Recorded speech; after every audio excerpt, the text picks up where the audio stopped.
अस्सलाम वालेकुम ख़वातीन व हज़रात, वेदर अपडेट के साथ एक न्यू वीडियो में आपकी खिदमत में हाजिर हुए हैं।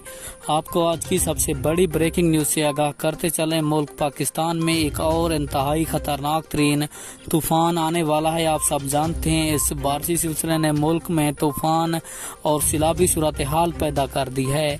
तो मज़ीद और ख़तरनाक तरीन रिपोर्ट शेयर की गई है, तो मैं आपके साथ मुकम्मल तफसील से शेयर करता हूँ। लेकिन उससे पहले वीडियो को लाइक और चैनल को सब्सक्राइब लाजमी कर दें ताकि आपको हमारी नई वीडियो का नोटिफिकेशन सबसे पहले और बआसानी मिलता रहे। आपको बताते चलें, पाकिस्तान भर में 31 जुलाई को एक और ख़तरनाक तरीन बारिशी सत्र दाखिल हो रहा है जो कि 7 अगस्त तक जारी रह सकता है। मज़ीद बारिशें बरसाने वाले सिस्टम अब कमज़ोर पड़ गए हैं, लेकिन जो 31 जुलाई से लेकर 7 अगस्त तक वो बारिशी सूरत हाल ख़तरनाक हो सकती है।